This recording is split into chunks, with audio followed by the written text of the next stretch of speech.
What's going on, guys? So for the past year and a half, as I've been going down this minimalist journey, I've noticed a lot of things that I've stopped buying or having in my home. Not just to save money, but I've realized that I don't need them and life is better without them. Partly because I'm able to value things that I do have more, but also because they're just a waste of time, money, and energy.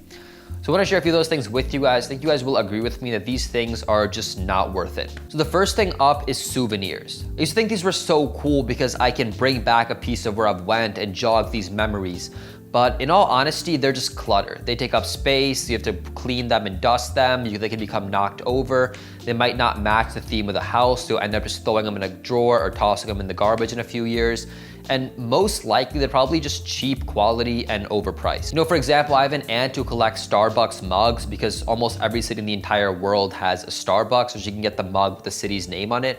But when I went to her house, all of them were either in a cabinet, or if she put them out, they were all different colors. It just didn't match the traditional theme of her house, so it didn't look right and it was taking up a lot of space. And the same thing goes for any kind of shirt or merch with the city's name on it or some iconic building or structure. It looks very touristy and cheap. I found the best way to remember where you've been is just to put all those cool photos on a digital picture frame. These things will cycle through the photos every couple minutes or every hour, so it's cool seeing in a few weeks or a few months, hey, that cool time I went to Paris with the family, and it'll jog those memories back a lot easier. Or another really cool way I've seen is to get a map of the entire world or a wooden map kind of wall art thing and just put pins of where you've been. This looks a lot more modern, clean, it's not gonna take up a lot of space, it saves you a lot of money, and it's just a much better way to go versus those traditional souvenirs. Now, the next thing I no longer buy as a minimalist is any type of clothing that is trendy, hype, has big colors or logos or graphics on it. Logos and graphics especially, it looks very tacky to see an adult wearing a shirt or sweatshirt with some huge Nike tick or some graphic of polo.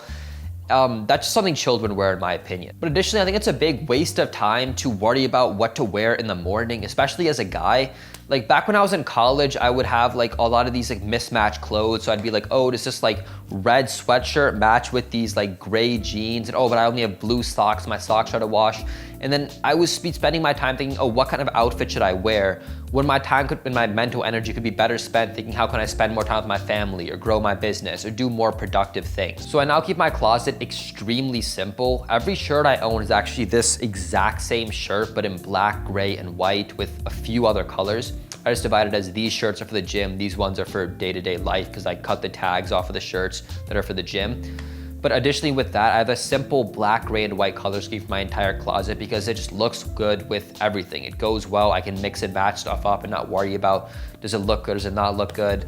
Saves me money, looks professional, and less time to worry about what to wear. Now, the other thing I stopped paying for was haircuts and hair products. I used to get a lot of faves when I was younger, and they would only look good for about a week or a week and a half.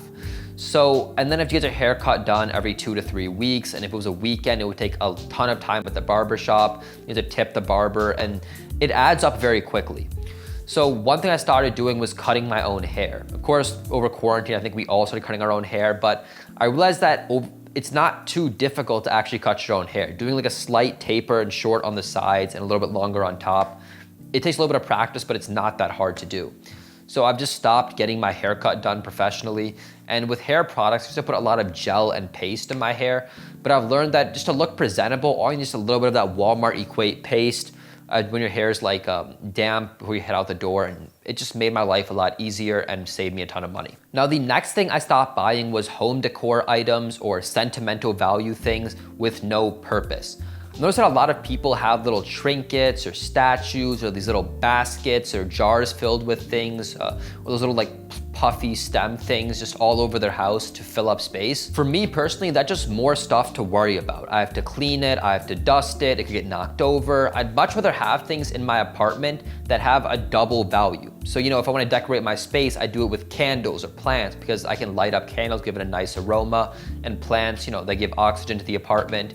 And if I have nothing to decorate it with, then I'll just leave it empty. There's nothing wrong with that. Right now in my apartment, there's only one thing I have that has purely sentimental value, no double purpose, and that is just my college diploma. Beyond that, I think everything you should own should serve some value to you, and These house decor items and sentimental value items, they're just not it. The next thing I stopped buying is constant tech upgrades. Don't get me wrong here, as a software engineer, YouTuber, former CS student, there is a lot of expensive tech in my house. You know, like $800 monitors, 2-3 grand computers, the stuff adds up pretty quickly.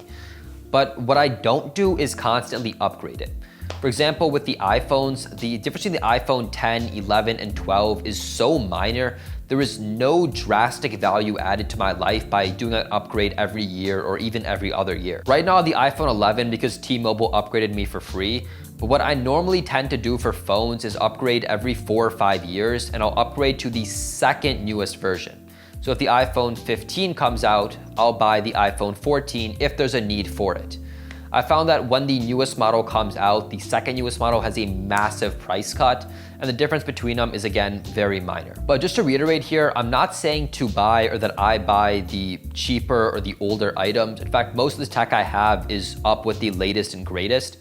I prefer to do this because the items that I pay more for tend to be much higher quality, they're sturdier build, and they last much longer, so I don't have to pay for constant upgrades. Now, the next thing I stopped buying was shoes. Back in middle school and high school, all the cool kids with the rich parents had a ton of shoes, especially basketball shoes, LeBrons, Kyries, Jordans, D Roses.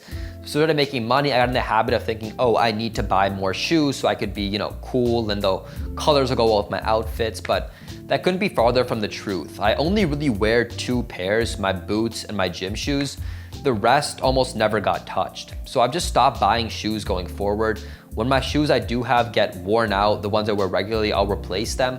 But there's just no need for me to have so many shoes. And the ones I have, again, I stick with those neutral colors. They go well with everything. And the other thing I stopped buying so much of was duplicate items. These are things like pens, knives, utensils, things that you have a lot of, but you only really use a few and they're not the highest quality. Like hangers again, for instance. So for pens, I got rid of like the 200, pens, pencils, and stationery I have, and now I just have like a handful of really solid, high quality items. And as for hangers, I had like a ton of broken, bent hangers, just more than I ever needed. So I got rid of all those cheap plastic ones, and I now have those like nice, sturdier wood ones. Additionally, like for knives, I didn't have a need to get that like 14 pack of like different knives. I don't even know what all those knives do. So I got like a much smaller 5-pack on Amazon. I only really use 2 of those knives. But items of that nature where you have a lot of that, I tend to value quality over quantity much more. And building onto that, the last thing I've stopped buying is cheap items. When you become a minimalist, you save an absurd amount of money you didn't even know you had. So when I do have to buy things, A, I want to buy the high quality items because I can afford to, and B, I want to buy them because I have few things in my life I want it to be high quality. There really is just no reason to cheap out on the few things you do own, and it really makes you value them much more when you know that they have a sturdier build and you didn't just buy the cheap item because it was all you could afford to buy. So that's the video, guys. These are just a few of the things I've stopped buying after becoming a minimalist. I hope this video did help you guys out, and it's crazy to think that just a few years ago, I had no idea what minimalism was, and I was living a life of clutter and stress, and it's amazing how far just a simple lifestyle change has gotten me. If you guys are new here, my name's Ali. I make videos on self-improvement and tech. So if that interests you, hit subscribe, and I'll see you guys next week for the next video.